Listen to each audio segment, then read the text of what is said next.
Olá a todas e a todos, começando mais um seminário do grupo Filosofia e Epistemologia Genética. Hoje nós vamos ter um seminário que a gente intitulou Discente, mas quando eu olho esse nome, eu acho muito estranho, porque em geral são professores, como é o caso do professor Adelso hoje, que vem apresentar, mas a ideia é de que, num certo sentido, até o doutorado, né, a gente considera apresentações como o que a gente está chamando de discente, que é justamente quem está começando na área, quem está querendo apresentar os seus trabalhos, mostrar e discutir. Então, é uma forma de dar espaço a esses trabalhos interessantes e importantes, né, e nesse momento importante também da carreira, para que a gente possa conversar. Nem sempre a gente tem esse espaço, nem sempre esse espaço é online, de tal forma que várias pessoas possam ter essa experiência, né? Então, a ideia foi criar também essa experiência de conversa geral, e não só como estava vindo sendo antes dos seminários do grupo, com especialistas, grandes especialistas já renomados na área, né? Então, o nosso seminário GFEG pretende ser, então, um fórum, né, de discussão sobre epistemologia genética e filosofia, né, e de temas correlatos, né, inclusive, né, de usos e aplicações, né, justamente integrando numa concepção maior do que é filosofia, né, não só um estudo de texto ou um estudo de história da filosofia, mas uma compreensão maior de mundo e em diálogo com todo esse conteúdo. Então, hoje a gente tem o prazer de iniciar, na verdade, o nosso primeiro seminário, que a gente chamou de Discente, né, com um trabalho que nos chamou, né, muita atenção, né, nos fez brilhar os olhos, e a gente, então, achou que valeria a pena trazer o Adelson aqui para conversar com nós e fazer uma apresentação, então, da pesquisa que ele realizou. Então, hoje nós vamos ter o seminário do professor Adelso dos Santos Caldas, né, que é Contribuições da Epistemologia Genética para o Ensino de Lógica em Filosofia para Crianças e Adolescentes do Ensino Básico. Eu vou passar a palavra ao professor Rafael dos Seis Ferreira, né, que foi orientando do Adelson, né, mas e que, nesse sentido, eu gostaria que fizesse a apresentação do Adelson para nós e para o público em geral. Obrigado, Ricardo. Para mim é uma alegria muito grande ter o Adelson aqui, né? O Adelson foi me orientando aqui no curso de filosofia da UFRB, da Universidade Federal do Recôncavo da Bahia. O curso de filosofia fica na cidade de Amargosa, né? No campus da UFRB chamado Centro de Formação de Professores. É um campus todo voltado, né, para a formação de professores, e formam professores para todo o estado da Bahia, né? Então, eu passo a apresentar o Adelso, né? O Adelso é licenciado em Filosofia pela UFRB e atuou como coordenador de polo no território do Vale do Jiquiriçá, que é a região aqui onde nós nos encontramos, né? E o polo, que é o programa Universidade para Todos, né? Foi bolsista do governo do estado da Bahia por meio do programa Partiu Estágio, no Núcleo Territorial de Educação, Setor Pedagógico NTE 09. Foi estudante no nosso Núcleo de Pesquisa e Extensão Filosófica, o NUPEF, onde também foi estudante no Grupo de Estudo em Lógica, Epistemologia e Filosofia da Linguagem, que é um grupo de estudo coordenado por mim. Foi bolsista CAPES, no Programa de Residência Pedagógica, e bolsista no Programa Institucional de Bolsas de Extensão Universitária, PIBEX, da UFRB, no projeto de extensão Café Filosófico, Educação, Política e Cultura, ligado ao NUPEF, coordenado pela professora Giovana da Paz Monteiro, também professora aqui do curso de Filosofia. Seus temas de interesse são ensino de filosofia, ensino de lógica, epistemologia e filosofia da linguagem. Sem mais, volto a palavra para o Ricardo, ou passo para o Adelso. Bom, tudo bem. Pode passar para mim, Adelson. Então, sinta-se à vontade para a sua apresentação. Obrigado. Boa tarde mais uma vez. Gostaria de dizer e esclarecer para vocês que é sempre uma honra e um grande prazer estar juntamente com o professor Rafael, um grande parceiro de partilha de conhecimento, né, dentro do meu percurso formativo, ao qual eu considero e tenho assim uma imensa gratidão assim por todas as contribuições que a gente construiu junto no meu período de formação, e eu assim agradeço a ele encarecidamente por tudo, né, e jamais eu vou esquecer assim das orientações, dos diálogos, dos bate-papos, né, dentro da graduação. Pessoal, desculpa, porque aqui tem uma rua e fica passando essas motos assim, esses barulhos meio malucos. Mas é isso, agradeço, Rafael, assim, por todo o conhecimento que a gente conseguiu adquirir e que a gente ainda vai, né, adquirir por muito tempo aí nessa trajetória de mestrado, né, fé em Deus, futuramente. E é isso, eu agradeço, assim, de montão ao professor também, Ricardo Tassinari, né, pelas contribuições da minha pesquisa, né, a cada dia eu tento melhorar e aperfeiçoar, a cada dia não, né, minto, assim, quando eu tenho tempo, eu tento ler algumas coisas, né, e eu, como eu falei com vocês, no início, né, tem alguns projetos do FECIBA, né, a Escola de Trabalhos tem que desenvolver um projeto para uma Fericiência, o qual também isso tem me motivado a eu retornar para a minha pesquisa com um novo olhar, com uma nova perspectiva, e isso também tem contribuído muito. Então, eu agradeço, assim, pelas contribuições sua, professor, e por todo o cuidado, assim, ler meu texto minuciosamente e apontar, assim, detalhadamente o que precisava, né, as ideias gerais, né, o que está em vermelho, o que precisa melhorar, o que precisa rever. E é sempre bom, né, para o nosso aperfeiçoamento e para a nossa construção acadêmica. Gostaria de agradecer e dizer que é um prazer estar com Diandra, com Guilherme, sejam bem-vindos. Espero compartilhar, né, um pouco desse conhecimento com vocês, ou seja, dessa pesquisa que tanto contribuiu e contribui para a minha vida, né, seja lá em relação ao professor, né, em relação à própria vida mesmo, o sentido, né, e o significado que isso traz para mim a cada dia. Então, começando, eu vou apresentar aqui um slide que eu fiz. Pronto. Então, como o professor Ricardo já falou, o tema da minha pesquisa é Contribuições da Epistemologia Genética para o Ensino de Lógica em Filosofia para Criança e Adolescentes.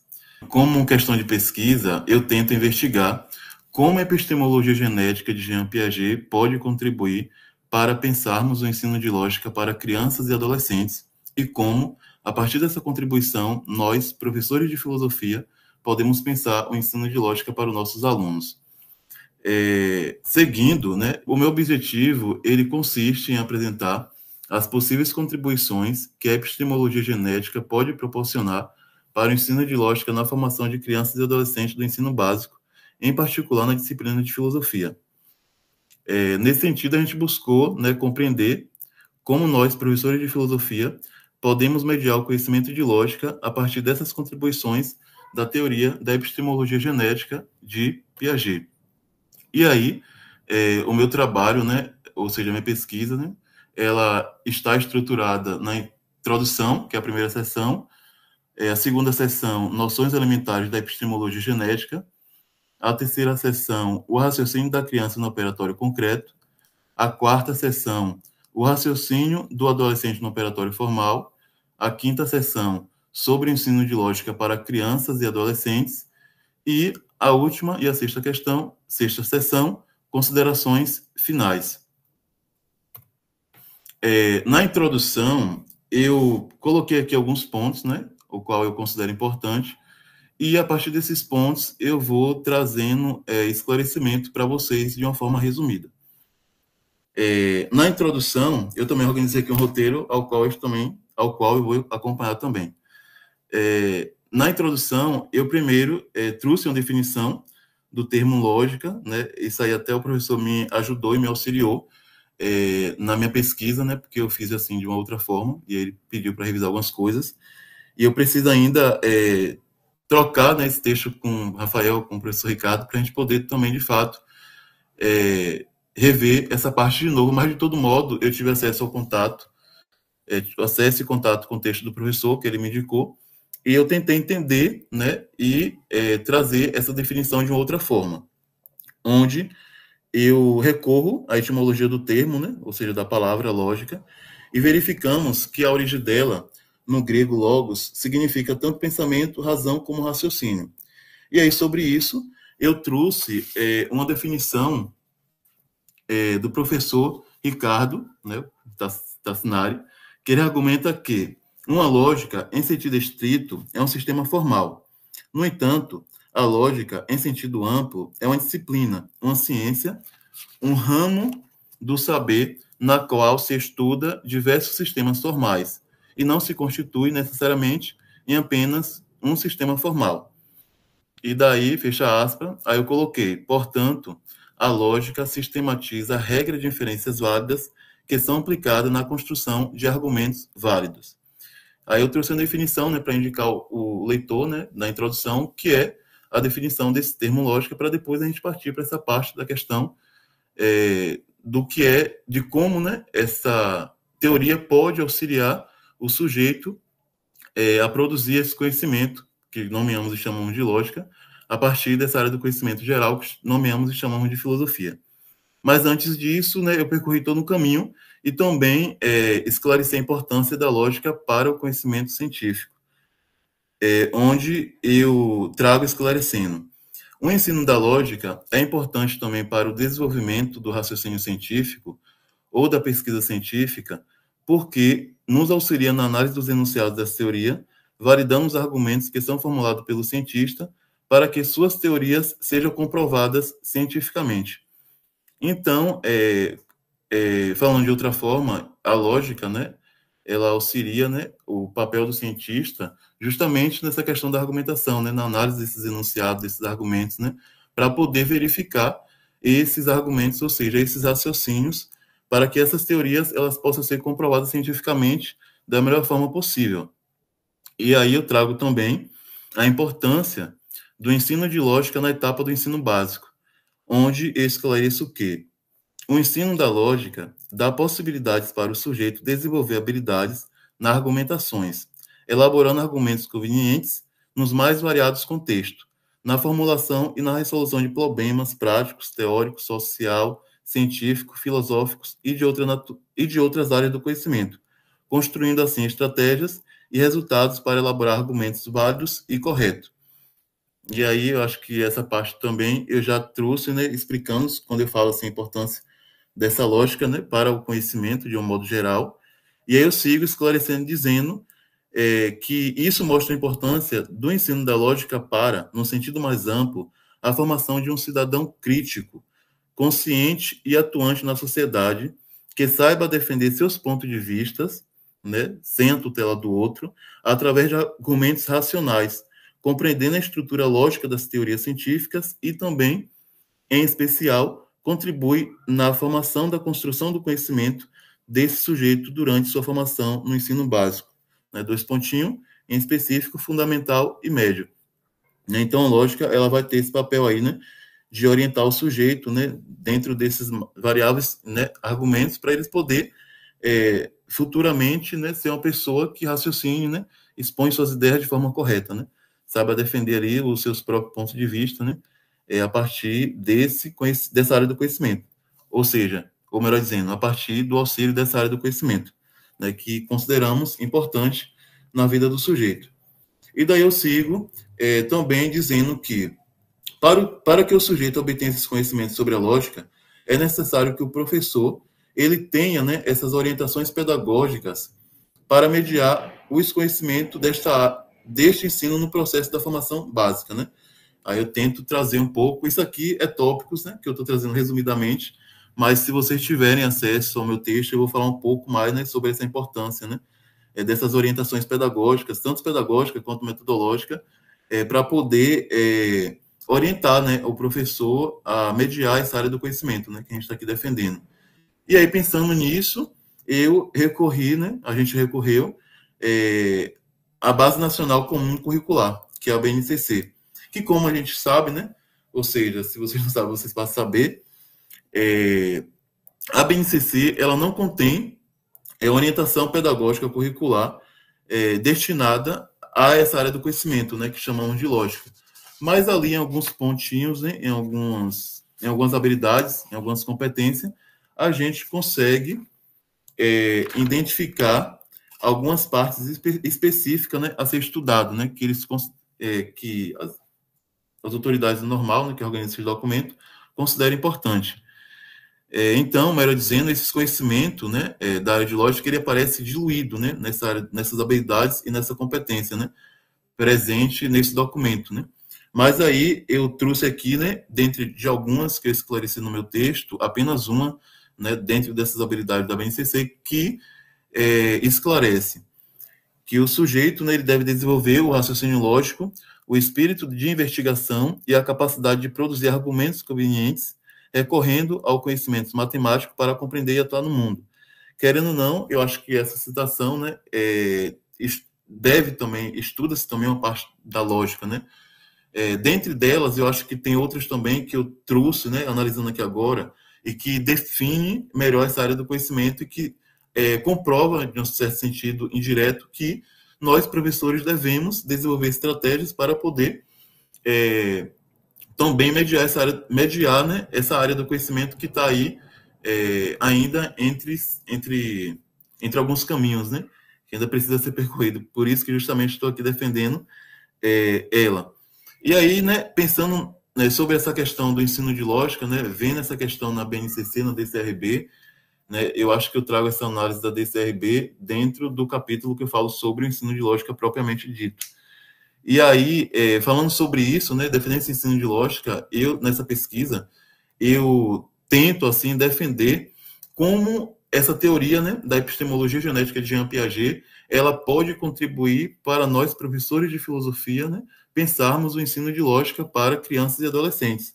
E aí, ainda na introdução, eu explico um pouco, né, quem foi, melhor dizendo, né, Jean Piaget, onde eu afirmo, esclarecendo, Jean Piaget, 1896, 1980, foi biólogo, filósofo e psicólogo, nasceu em Suíça em 1896, e aí, sobre a sua formação em filosofia, aí eu trago uma citação que ele esclarece. Ao passo que eu desejava dedicar-me à biologia, tinha igual interesse pelos problemas do conhecimento e pela epistemologia, né, que é realmente o objeto de estudo que eu tenho interesse, que eu tenho estudado nesses últimos tempos, né, no finalzinho da graduação e ainda continuo. E aí, falando sobre Piaget, né, falando sobre essa questão, né, dessa teoria, né, do conhecimento, que a gente chamamos de epistemologia genética, eu trouxe aqui uma definição, assim, bem resumidamente, do que é epistemologia genética, né, só para a gente poder ter uma compreensão, um pouco dessa compreensão, para a gente poder entender, né, essas noções elementares, né, dessa epistemologia genética, que é um outro capítulo que eu desenvolvo, mas vamos lá. Então, sobre a epistemologia genética, eu esclareço. A epistemologia genética é uma teoria do conhecimento que se interessa em compreender como se formam as estruturas necessárias ao conhecimento científico e como isso é possível a partir do desenvolvimento cognitivo do ser humano, né? Para ter uma compreensão maior sobre a epistemologia genética, desenvolvemos um capítulo cujo nome é Noções Elementares da Epistemologia Genética. Mas aqui, né, dentro dessa abordagem, né, dentro do meu entendimento, eu defini dessa forma, né, do que é epistemologia genética.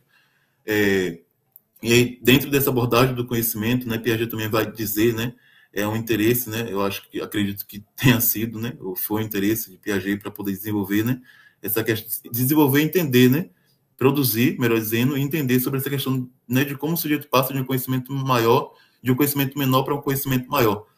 E aí, pensando nessas questões, né, a gente tentou compreender, né, isso nessa sessão, né, dentro dessa sessão e dentro das demais sessões que eu produzi nessa pesquisa. E aí, no conceito sobre as noções elementares da epistemologia genética, eu apresento inicialmente os conceitos e pressupostos elementares da teoria da epistemologia genética de Jean Piaget. E esses conceitos e pressupostos, eles serão fundamentais para o que pretendemos apresentar nas sessões posteriores. Um desses conceitos, né, dentro da epistemologia genética, que a gente estuda, né, a partir do pensamento de Piaget, né, é a ação, né, que Piaget vai, né, pelo que eu estou entendendo, né, e pelo que eu desenvolvi na minha pesquisa, Piaget vai dizer que a inteligência do sujeito tem origem na sua ação no mundo ou na interação com o meio no início da sua vida. E aí, isso aí é uma parte de uma interpretação minha, né, sobre o pensamento de Piaget, e eu sigo esclarecendo que a inteligência é uma construção gradativa que depende necessariamente da sua aplicação de sua ação no meio, na formação de esquema em sistema de ação e dos processos de assimilação, acomodação e adaptação. E aí, sobre, né, essa questão de introduzir como o sujeito ele consegue, né, desenvolver essa inteligência, Piaget vai dizer que tem origem na sua ação no mundo, né, que é justamente dentro dessa interação com o meio, né, no início da sua vida. E aí, sobre o conceito de ação, podemos afirmar que não é qualquer movimento aleatório realizado pelo indivíduo no meio, né? Isso aí é uma afirmação, um esclarecimento meu, e aí agora eu trago, né, uma citação do meu orientador, o professor Rafael, que ele vai, né, seguir dizendo, só para iniciar mesmo o parágrafo, para a gente seguir assim, tentando ter a compreensão total, porque agora eu falei no meio, acho que ficou meio desconexo. Mas vou iniciar o parágrafo novamente, para poder esclarecer para vocês sobre esse conceito de ação. Sobre o conceito de ação, podemos afirmar que não é qualquer movimento aleatório realizado pelo indivíduo no meio, pois ela, aí agora na citação do professor, né, Rafael, pressupõe um tipo de interação por parte do sujeito, que visa um fim, ou seja, o mesmo só consegue concretização quando alcança determinada intenção. Então, a gente pode perceber que não é qualquer ação, né? Essa ação ela tem que ter uma determinada intenção.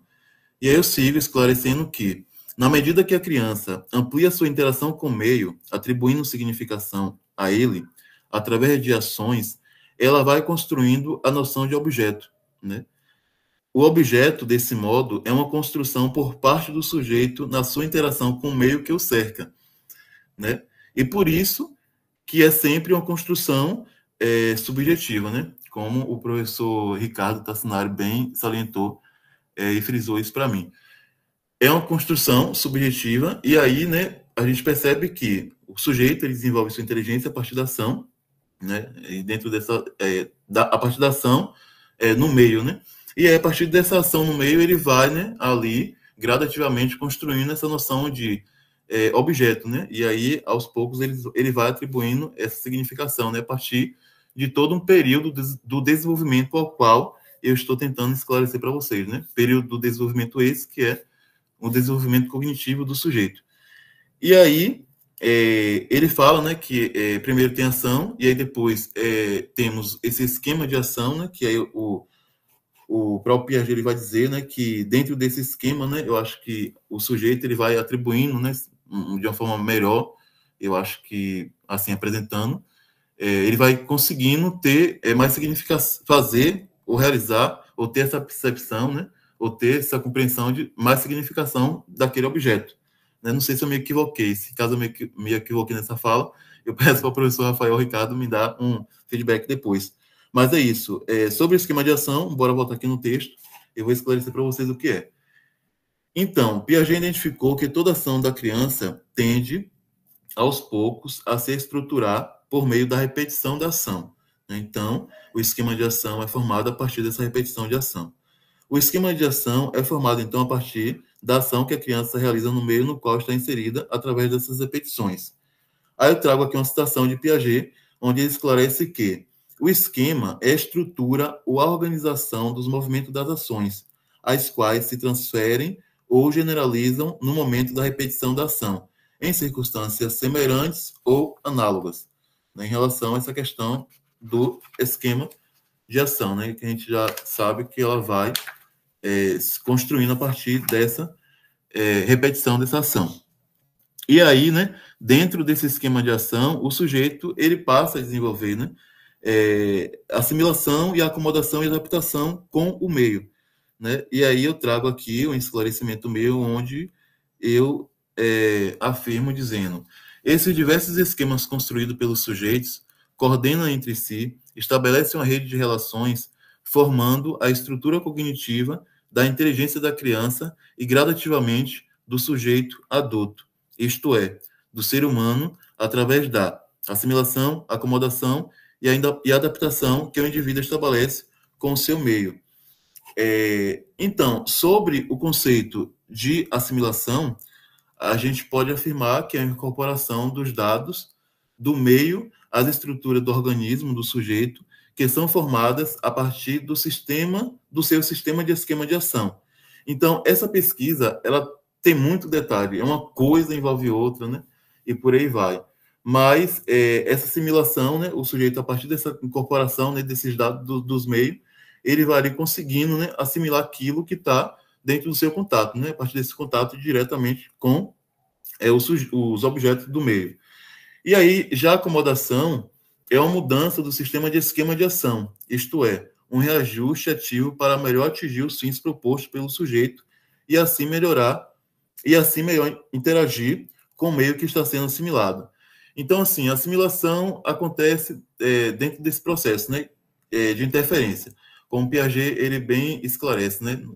Ele diz que se caso tiver alguma interferência no meio, né, e o sujeito ele consegue se acomodar, né, dentro dessa interferência, acontece esse processo, né, que chamamos e nomeamos de adaptação, né, que depende desses processos aí de acomodação e assimilação, onde Piaget vai dizer que só a adaptação se houver coerência, logo assimilação, ou seja, a adaptação só se considera realizada quando atinge o sistema estável, isto é, quando existe um equilíbrio entre a acomodação e assimilação. Então, é dentro desse equilíbrio, né, desses reajustes, né, do meio, né, do sujeito com o meio, né, se caso ele conseguir se acomodar, ele também consegue se adaptar, né, dentro dessa construção da assimilação, acomodação, logo, adaptação.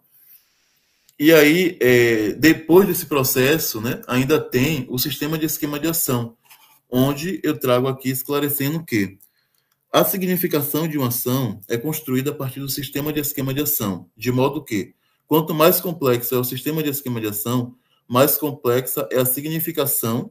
Eu acho que naquela hora eu estava tentando explicar sobre essa questão da significação de um nível mais complexo, né?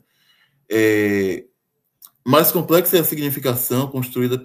Gente, calma, me equivoquei, vou repetir o parágrafo. A significação de uma ação é construída a partir do sistema de esquema de ação, de modo que, quanto mais complexo é o sistema de esquema de ação, mais complexa é a significação construída pelo sujeito na sua interação com o meio. Né? E aí eu coloquei uma citação que esclarece que, quanto mais complexo é o seu sistema de esquema de ação, mais significações um objeto terá para o indivíduo devido à possibilidade de ações. Né? Então, quando a criança ela constrói, né, todo esse processo, né, do desenvolvimento da inteligência, né, a partir dessa perspectiva que a Piaget aponta, né, quando ele consegue formar esse sistema de esquema de ação, ele consegue melhor interagir esse meio, né, e a significação ela terá como é que eu posso dizer, não sei se um sentido, né, mas eu acho que o sujeito ele consegue interpretar ou ver de uma outra forma, né, quando ele consegue construir esses sistemas de esquema de ações, né, devido a essas possibilidades de ações, né, que acontecem, né, até chegar a essa fase, né, como Piaget diz, a partir de todos esses esquemas que eu já mostrei para vocês anterior, né, que é a primeira ação, esquema de ação, aí dentro desse esquema de ação, assimilação, acomodação e adaptação, e depois, dentro desse sistema de esquema de ação, o sujeito ele vai conseguir atribuir mais significações ao objeto que está ali naquele seu meio. E aí eu trago, né, finalizando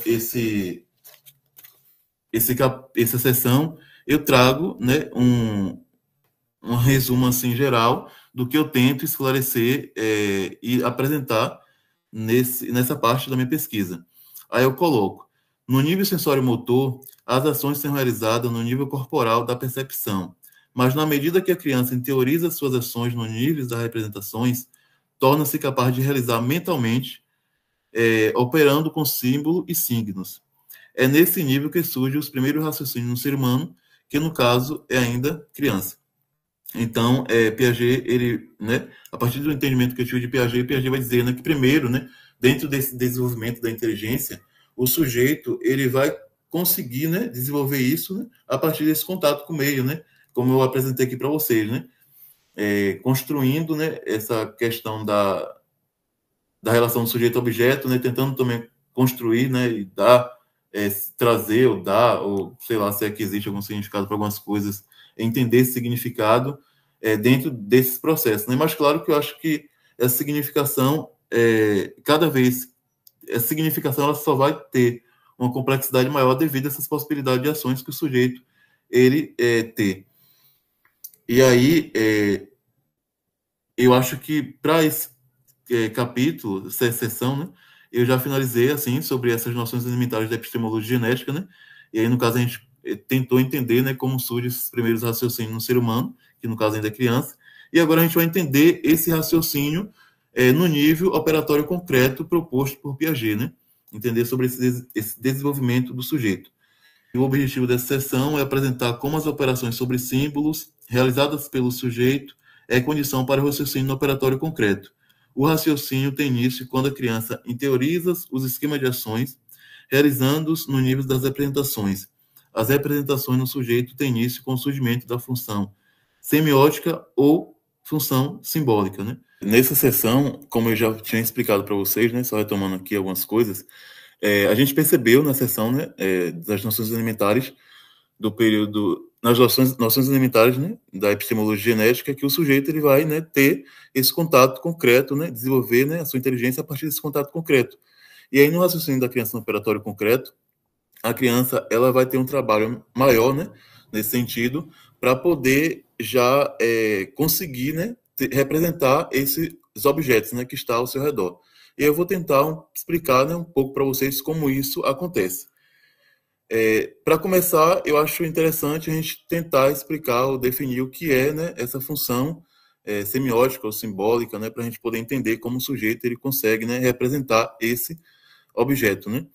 E aí eu trago uma citação de Piaget que ele vai dizer: esclarecer que a função semiótica é um conjunto de condutas que supõe vocação representativa de um objeto ausente e envolve, por conseguinte, a construção ou emprego de significado e significante, né? Significado, como a gente sabe, a definição do próprio conceito de significante, a representação daquele objeto. E aí eu sigo, né, esclarecendo que a função semiótica surge, então, a partir de um conjunto, e aí eu, né, trago uma citação de Piaget, de um conjunto de 5 condutas fundamentais que supõem a invocação representativa de um objeto ou de um acontecimento ausente e envolve, por conseguinte, a construção no emprego de significantes diferenciados. Essa é uma citação de Piaget. E aí eu coloco aqui, né, ainda no entender do autor, aí trago outra citação, essas 5 condutas surgem de modo simultaneamente, no qual ele enumera em ordem de complexidade crescente, que é imitação inferida, brincadeira simbólica, o desenho, a imagem mental e a linguagem verbal, né? Então, depois que a criança ela começa, né, ela passa, né, ou seja, ela consegue simbolizar, né, os objetos que estão ao seu redor, ou seja, quando ela consegue representar, ela já está ali tentando, né, desenvolver essa linguagem verbal, né, que é mais para frente, né? Mas é um caminho que ela já está tentando construir nesse sentido, eu afirmo nesse sentido. E aí eu trago aqui explicando que a função semiótica é fundamental para o desenvolvimento da inteligência, pois é nessa fase que nós, seres humanos, passamos das ações práticas realizadas corporalmente no sensório motor para as ações internas, no nível das apresentações simbólicas. Então, acho que esse parágrafo ele define muito bem, né, que eu estava aqui explicando, né, que a criança ela passa, né, dessas ações práticas, né, no nível corporal, né, que se encontra no sensório motor, para as ações internas, né, que ali começa no caso as representações, a representar aquele objeto, né, que é no nível da função semiótica ou simbólica. E aí eu sigo aqui explicando. No período operatório concreto, a criança passa a realizar operações abstratas por meio das representações dos símbolos. Logo, podemos inferir que, no pensamento concreto, o sujeito raciocina sobre símbolos, que se refere a objetos e situações existentes, diferente do período operatório formal, né? Então, já no período operatório formal, o sujeito ele vai estar já em outra fase do desenvolvimento, onde as construções elas serão outras, né? Mas é só mesmo para vocês entenderem essas diferenciações, né, de um período para outro. Eu sempre, quando eu estou no final da sessão, eu tento trazer de uma forma resumida, tentando comparar, né, esses conceitos, explicando, e tentando trazer apontamentos para indicar o autor, que na próxima sessão, né, ali vai ser um pouco diferente e tentando introduzir um pouco do que eu já vou tentar explicar na outra sessão. E aí eu trago, né, no final dessa sessão, né, para a gente poder finalizar, esclarecendo. No período operatório formal, o sujeito raciocina de modo hipotético dedutivo, realizando operações sobre signos no nível proposicional, mas não apenas sobre objetos e acontecimentos existentes, né? Ela não estaria focada só nesse mundo concreto, né? Como a gente está tentando, como eu estou tentando explicar para vocês. Ela passa também a pensar em objetos possíveis, né? Criado hipoteticamente, que no caso já é no período operatório formal. E aí, dentro dessa sessão, eu trouxe, pessoal, bem resumidamente, para a gente poder entender. Eu acho que, para poder explicar sobre esses conceitos de imitação de ferida, brincadeira simbólica, desenho, imagem mental, seria assim um tempo enorme. Eu também tenho muitas coisas aqui ainda para falar. Mas aí eu convido vocês a estar lendo e tentando entender melhor como gera, né, essa função geradora, como é que a gente consegue gerar essa função geradora da representação, né, a partir, né, desses elementos aí que Piaget considera importante, né, que é toda uma estrutura, de certa forma, né, dentro dessas fases do desenvolvimento. Já no período, né, operatório formal, eu trouxe aqui, né, tentando introduzir o que eu apresento na sessão, e aí eu vou ler aqui para vocês o objetivo, que é apresentar como as operações sobre signos, realizadas pelo sujeito abstratamente, sobre signos convencionais, como a linguagem verbal, por exemplo, é condição para o raciocínio lógico no operatório formal. E aí eu sigo esclarecendo. No raciocínio formal, o sujeito realiza operações sobre signos e não mais sobre símbolos, né? E aí é que está a grande diferença, né? Ele raciocina sobre esses signos, né? E é por isso que ele justamente é isso que é uma das condições para ele poder pensar, né? Hipoteticamente, né? E aí tá nessa diferenciação, né? No raciocínio formal, o sujeito realiza operações sobre signos e não mais sobre símbolos, né? Como no período operatório concreto. E aí, no pensamento formal, inicia após os 11 ou 12 anos aproximadamente, né? Segundo Piaget, esse pensamento torna-se possível quando, aí aqui agora outra citação de Piaget, quando as operações lógicas começam a ser transpostas do plano da manipulação concreta para o das ideias expressas em linguagem das palavras. E aí é quando o sujeito, né, ele começa a adotar, né, passa, né, ou seja, ele tá ali, né, adotando não diria adotando, né, ele tá tentando ali, né, entender enquanto sujeito, né, enquanto pensamento, né, dentro desse nível do desenvolvimento, né, que é já nesse pensamento aí formal, né, um pensamento que já pensa hipoteticamente dedutivo. Hipoteticamente, né, melhor dizendo. Dedutivo, esquece. Tá, seguindo, eu esclareço. No raciocínio formal, o sujeito tem um trabalho mental muito maior do que no pensamento concreto, pois o indivíduo passa a realizar operações sobre signo, visto que passa a raciocinar sobre forma de proposições e enunciados verbais, né? Era isso que eu estava tentando explicar sobre essa questão, né? Tipo, ele passa a raciocinar por essas proposições, né? Por esses signos, né? Que formam essas proposições e, a partir daí, esses enunciados verbais, né? Então, é por isso que eu trago esclarecendo que, nesse período, né? O sujeito, ele tem um trabalho mental muito maior dentro dessa fase do desenvolvimento, ou seja, dentro dessa fase da inteligência, né? E aí eu sigo, deixa eu ver.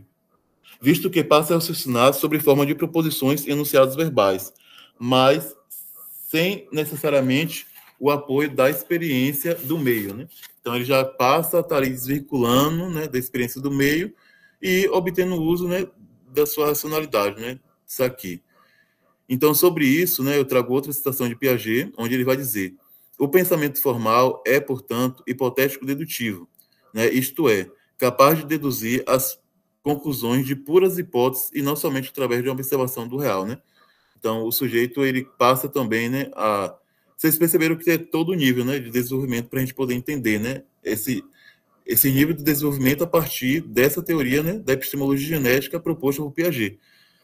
E aí, quando ele está na fase ali do operatório concreto, né, ele está ali tendo esse contato só com os objetos da sua realidade.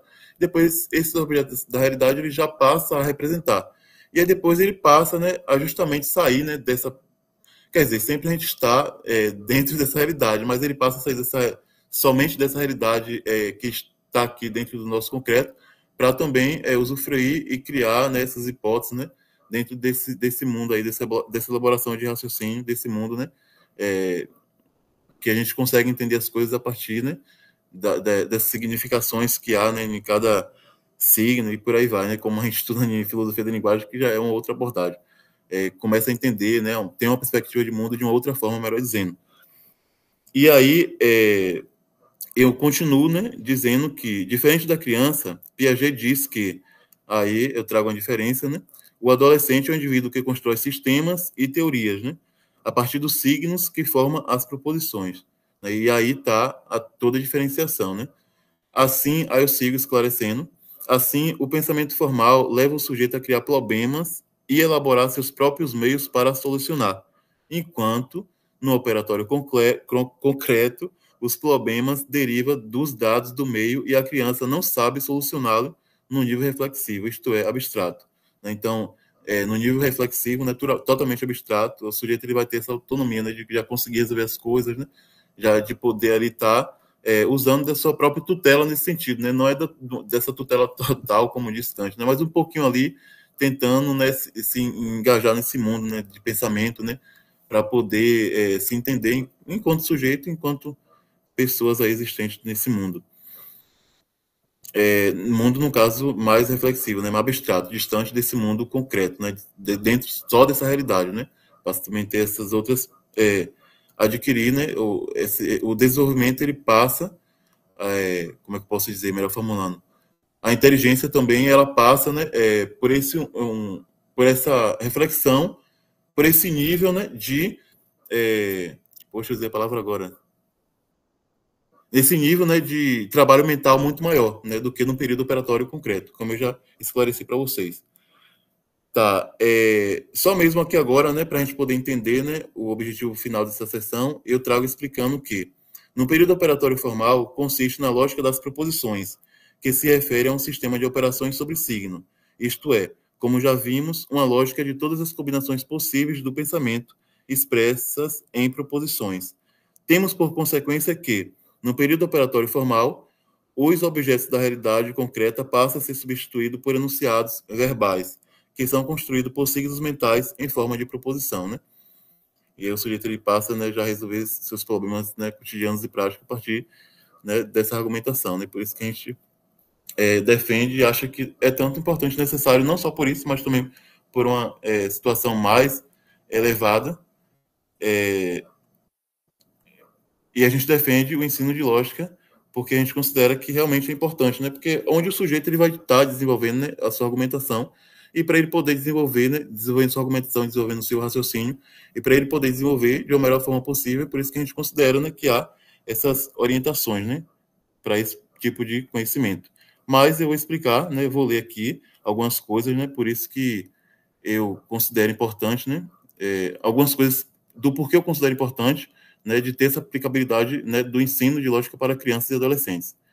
E aí eu trago esclarecendo, né, que o objetivo dessa sessão é apresentar as possíveis contribuições que a epistemologia genética pode proporcionar ao ensino de lógica na formação humana do sujeito durante o ensino básico, em particular na disciplina de filosofia, para o ensino fundamental 1, de 7 a 11 anos, correspondente aproximadamente, e ao operatório concreto, que é ensino fundamental 2, de 11 a 14 anos, que já coincide com o operatório formal. E aí eu trago, né, esclarecendo, né, de uma outra forma, eu apresento aqui, né, como a gente pode, né, apresentar essas contribuições, né, as etapas, né, que cabem, né, a gente poder desenvolver esse tipo de conhecimento. E aí eu sigo esclarecendo o quê? Para mediar o conhecimento de lógica e auxiliar o sujeito nas fases do desenvolvimento do seu raciocínio, seja concreto ou hipotético dedutivo, é necessário compreendermos sobre a evolução do pensamento do ser humano, né, que é isso que eu ainda estou tentando entender, seja na infância ou na adolescência. E aí, portanto, a teoria da epistemologia genética contribui para desenvolvermos o ensino de lógica porque nos permite entender sobre as estruturas necessárias do desenvolvimento cognitivo e, a partir dessas compreensão, no que se refere ao ensino de lógica, no ensino de filosofia, nós, professores de filosofia, podemos mediar o conhecimento de lógica, tornando mais consciente as estratégias didática e metodológica para o ensino. E aí eu sigo dizendo que a teoria da epistemologia genética de Piaget contribui para o ensino de lógica porque nos permite compreender as estruturas cognitivas, psicológicas e epistemológicas necessárias para o desenvolvimento cognitivo do ser humano e, a partir dessa compreensão, nós, professores de filosofia, podemos ensinar lógica na disciplina de filosofia de modo mais consciente, com estratégia sobre, né, o ensino de lógica. Eu acho que eu acredito que é importante a gente defender, porque dentro dessa teoria, né, da epistemologia genética, eu passei a entender, né, esse desenvolvimento do sujeito, né, o raciocínio, o desenvolvimento, né, dessa inteligência do sujeito, né, ou seja, do raciocínio do sujeito, e a partir disso, né, dentro dessa análise, né, dentro desse desenvolvimento, né, dentro da análise também que eu fiz da DCRB, da BNCC, né, e dentro dessas contribuições que a epistemologia genética pode proporcionar ao ensino de lógica, a gente acredita que é importante, né, ter essa disciplina propriamente no ensino básico, né, em específico, fundamental e médio, ao qual eu ainda pretendo, né, eu esclareço assim para vocês que é uma pesquisa que ainda está em construção, eu ainda estou tentando me apropriar também, mas eu já vejo, né, essa necessidade, né, de a gente poder desenvolver esse estudo para poder mostrar, né, e entender que essa disciplina ela é necessária e importante, né? Ou seja, o ensino dessa disciplina é necessário e importante para a gente poder, né, trabalhar dentro do ensino a partir dessa perspectiva, né, da epistemologia genética ou de outras perspectivas do conhecimento, né, do desenvolvimento humano mesmo, né? E é por isso que, desse modo, eu esclareço, né, nessa sessão sobre essa questão dessas contribuições, né, desse ensino e como, né, a gente pode, né, rever, né, ter um aperfeiçoamento, né, dessa área do conhecimento dentro de filosofia. E aí, as considerações finais, né, eu coloquei, né, ou melhor dizendo, eu trouxe que a teoria da epistemologia genética de Piaget contribui, como mostramos nessa pesquisa, para desenvolvermos o ensino de lógica para crianças e adolescentes, porque investiga epistemologicamente como o sujeito desenvolve o raciocínio lógico-matemático. Né? A compreensão das estruturas cognitivas subjacentes às etapas do desenvolvimento auxilia o professor a planejar o ensino de lógica de modo mais consistente e significativo para os alunos. E aí eu sigo dizendo que o ensino de lógica também contribui para o desenvolvimento do raciocínio dos educandos, tendo em vista que irá organizar a articulação do pensamento, principalmente nos períodos operatório concreto e formal. Essa teoria colabora para o ensino de lógica, uma vez que nos permite compreender quais são as estruturas cognitivas que são condições necessárias para entendermos sobre o desenvolvimento do raciocínio das crianças e adolescentes. E aí, portanto, né, a gente defende que o ensino de lógica é indispensável para o desenvolvimento da criança. A gente defende que o ensino de lógica é indispensável para o desenvolvimento da racionalidade humana, pois esse conhecimento, em especial na sua abordagem na disciplina de filosofia, apresenta-se como condição necessária para para o desenvolvimento da competência do pensar crítico. Logo, podemos pensar que a escola deve desenvolver habilidades que transformem o sujeito em um ser que tenha a aprendizagem com foco de sua existência. Por isso, é necessário preparar o cidadão para viver na sociedade sendo crítico e autônomo do seu pensamento.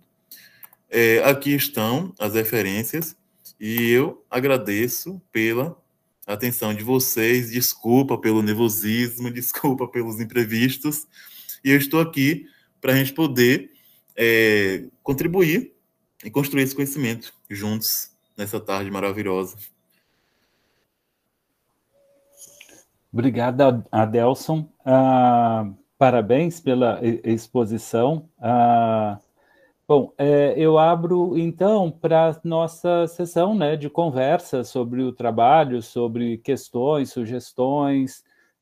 Vou, como sempre, deixar para falar um pouco mais depois, para justamente dar espaço a quem quiser começar e falar.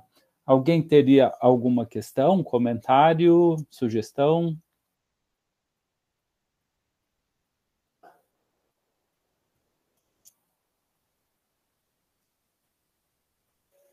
Bom, se ninguém está diretamente, né, com algumas, eu tenho alguns comentários, na verdade, né?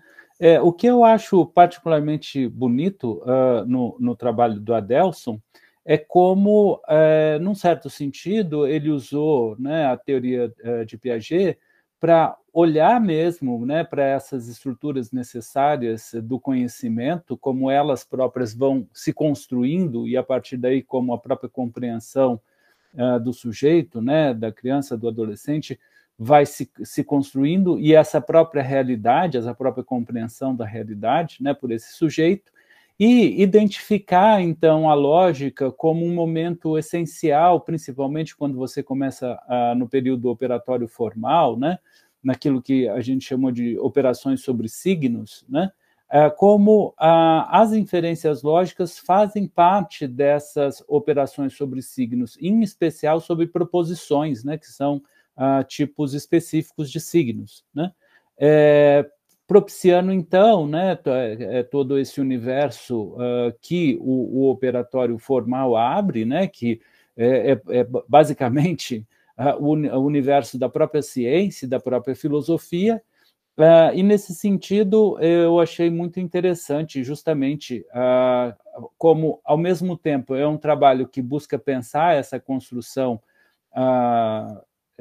dessa realidade e como as leis lógicas, né, no sentido da lógica mesmo da disciplina, estão relacionadas a ela e, ao mesmo tempo, correlacionando isso com formação de professores, com a própria compreensão do professor, né, do aluno na sala de aula, o que mostra, ao meu ver, também, em termos de trabalho, um trabalho bem interessante que exemplifica aquilo que a gente diz sobre a aplicação da teoria do Piaget à prática, porque, em geral, as pessoas, né, na sua formação para professor, querem um conjunto de regras que eles vão lá e aplicam, né? Então, o método, como é que eu faço para aplicar isso?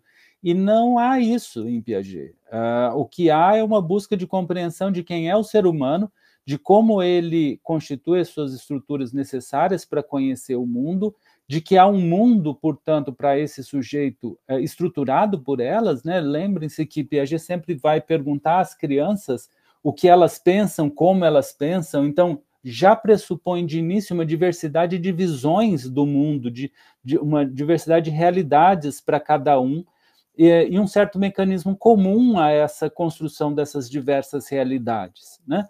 Então, não há fórmula para isso, não há método para isso. Há de se compreender essas razões mais fundamentais, que no final das contas é compreender o próprio ser humano, a própria sociedade, a própria relação entre os seres humanos, do ponto de vista do conhecimento, né, dessa construção do conhecimento, e a partir daí, justamente tendo esse mapa, essa visão, né, habitando esse novo universo, né, esse novo nível de consciência, poder melhor interagir com os alunos, poder melhor fazer a formação deles, que no final das contas passou por uma formação do próprio professor, no caso o próprio Adelson, né, de compreensão disso, e gostaríamos que isso fosse geral, justamente na formação dos professores, né? É aí que a teoria do Piaget entra diretamente, e mais do que isso, quer dizer, não é possível dar uma formação verdadeira às pessoas se a gente não tem, como professor, essa compreensão maior, se a gente não busca, pelo menos, ter, a gente está sempre atrás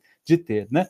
Mas se a gente não busca ter essa compreensão maior, essa diversidade de realidades, essa relação comum e, portanto, longe dos métodos de aplicação. Aliás, se tiver método de aplicação, não precisa mais de professor, é só a gente botar isso no computador, né, principalmente hoje em dia com a inteligência artificial, e ela vai fazer o trabalho melhor do que qualquer um que aplique métodos, né? Então, o papel do professor não é esse.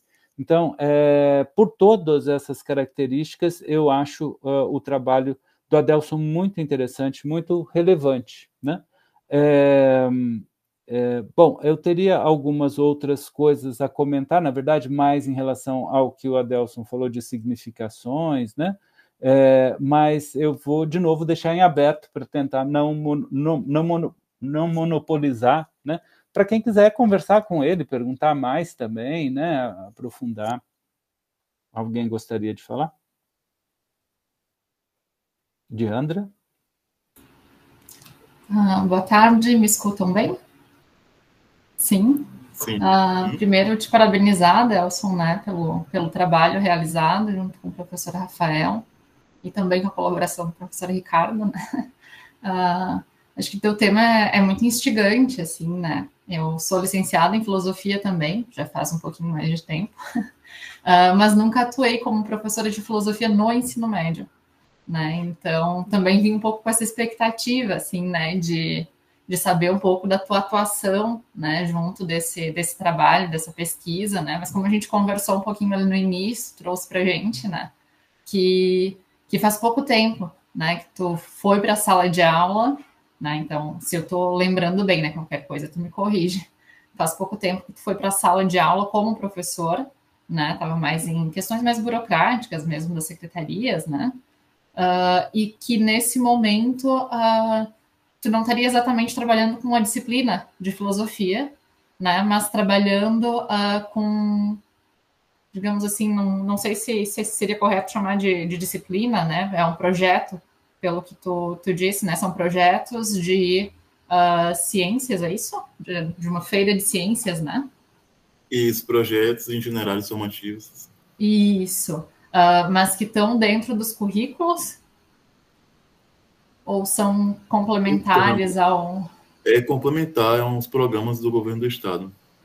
Certo. Tá, então é algo assim mais suplementar ao currículo, seria mais Isso, nesse sentido. Isso, é algo proposto pela Secretaria de Educação, mas não está no próprio currículo. Sim, mas eu fiquei pensando, né, de como a filosofia, claro, tem toda uma questão de luta, de reivindicação, né, pela manutenção da disciplina de filosofia no ensino médio, né, a gente sabe que nos últimos anos isso foi e é ainda uma pauta, né, importante, mas como para além disso, e tendo isso assegurado, que é algo importante aqui de frisar, né, como a filosofia ela também pode contribuir assim junto de outras disciplinas, né, e também desses espaços que de repente não estejam diretamente no currículo, mas que podem também colaborar, né, com uma formação mais integral, digamos assim, né, desses estudantes, né. Então esse projeto, né, de uma feira de ciências, de produção de pesquisas científicas, né, ali pelo,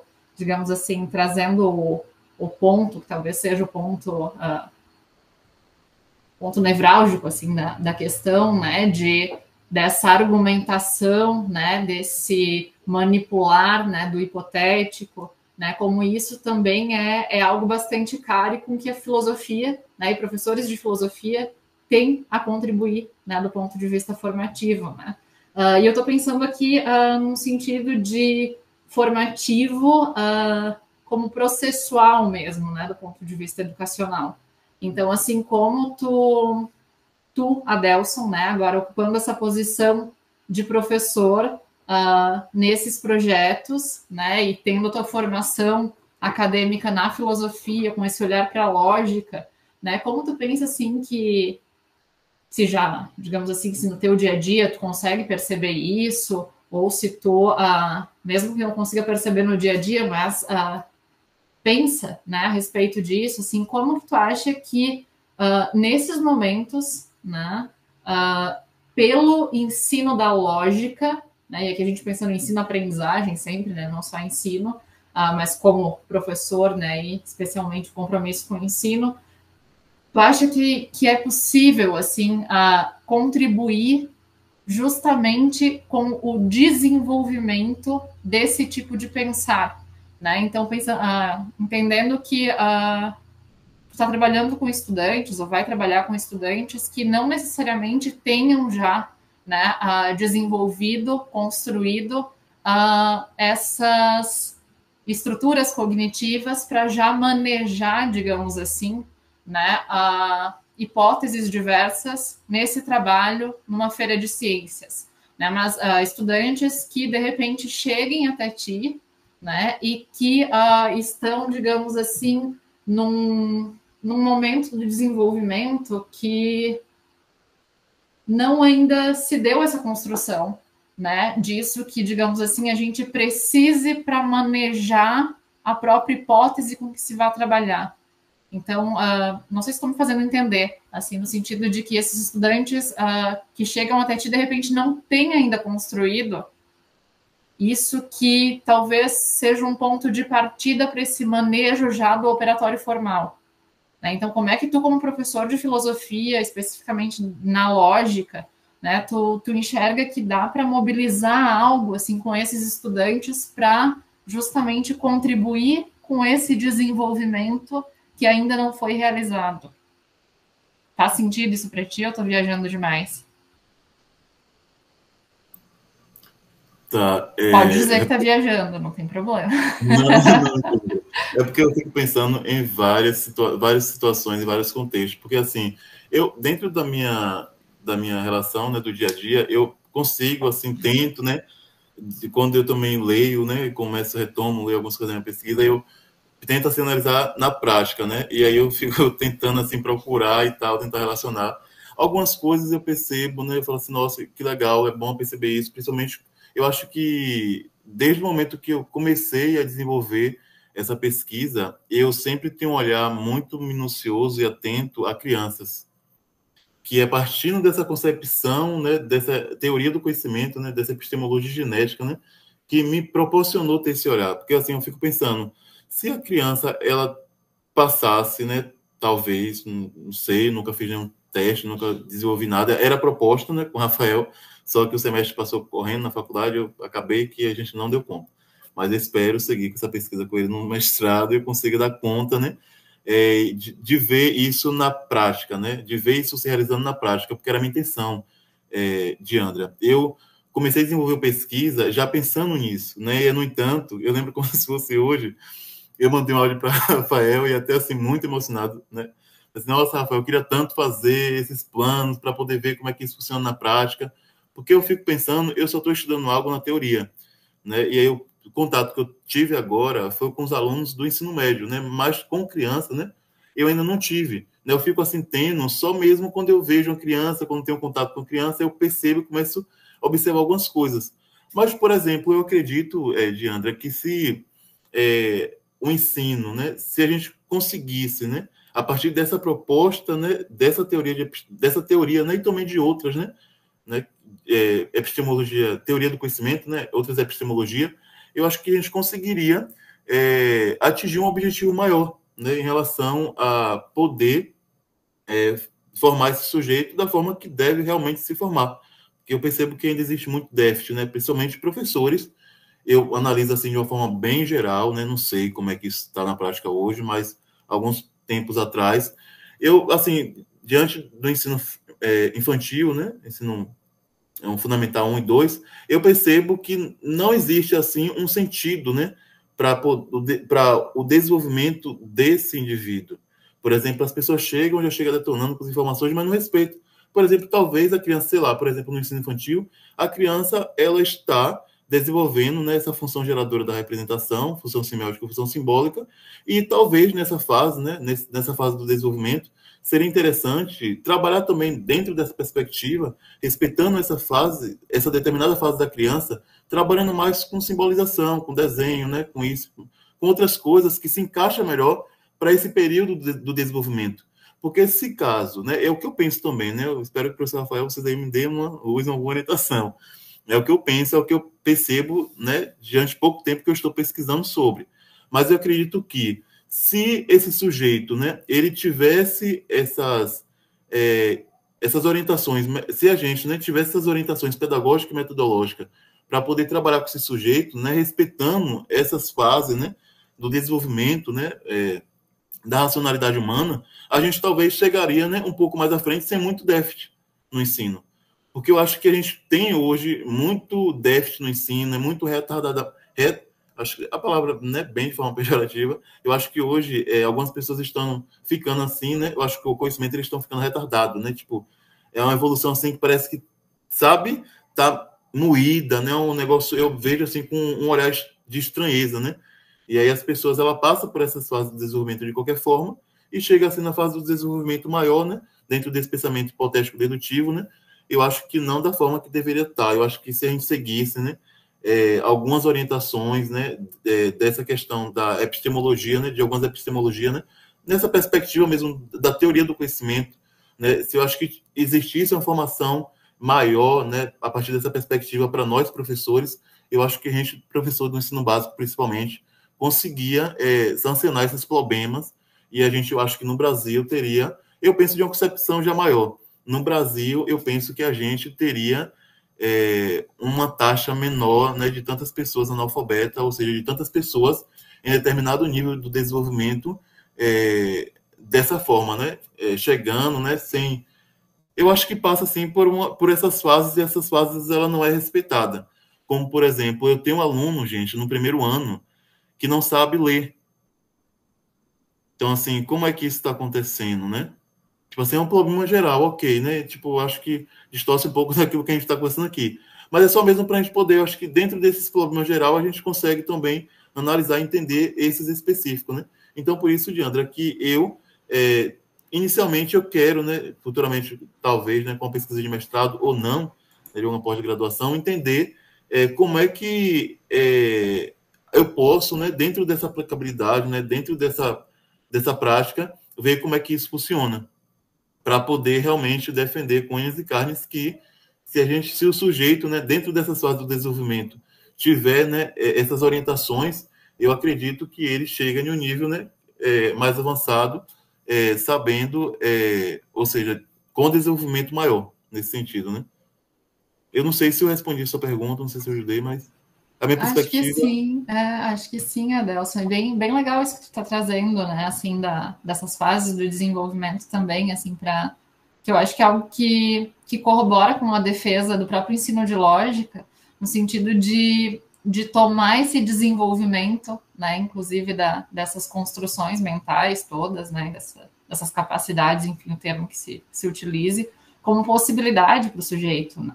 E não como algo que está garantido, e daí justamente a importância, né, de que a escola proporcione esse espaço, né, que se possa fomentar, contribuir com esse desenvolvimento, né, porque a gente tem muitas vezes, e aqui falando a gente, né, em educação também, né, enfim, a educação é uma área bastante diversa, né, com muitas perspectivas, e muitas delas, né, tomam como dado pronto algo que a perspectiva piagetiana, né, tem como algo que se constrói de modo bastante demorado, né, bastante trabalhoso, e que não necessariamente vai, né, se realizar, né, mas justamente como possibilidade, né.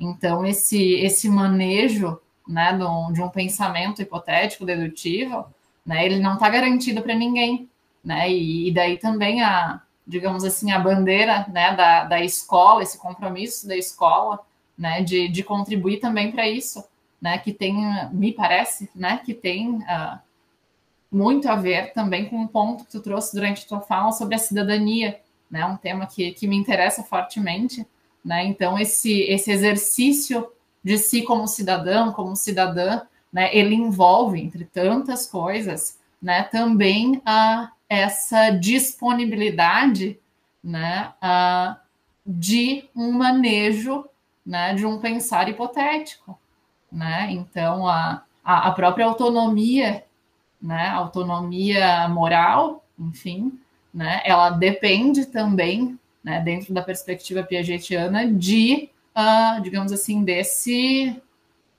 contributo, né, de uma autonomia intelectual que necessita, né, então aí de um construto, né, que é formal, né, e um construto que não está garantido de modo nenhum, né, então também para esse exercício mais amplo, né, da nossa vida em sociedade, da vida com os outros, né, esse desenvolvimento de um pensamento lógico, digamos assim, né, ele se faz fundamental, né, acho que fundamental, principalmente a gente que deseja, né, viver em democracias, né, em democracias plurais, né, que se possa aí conviver com diferenças, né.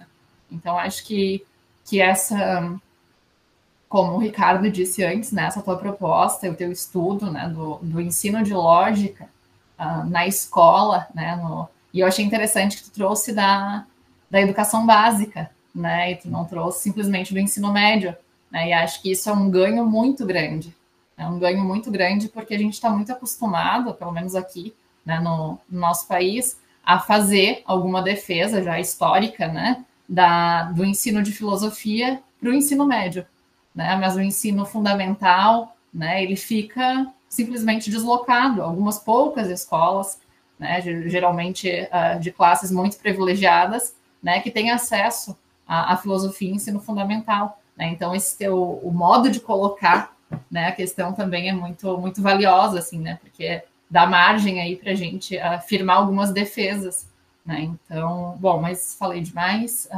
Queria te parabenizar mais uma vez, né? Acho que tem um trabalho aí muito bonito sendo feito, né? E torço pela continuidade aí no mestrado, doutorado, enfim. Obrigada, Deus.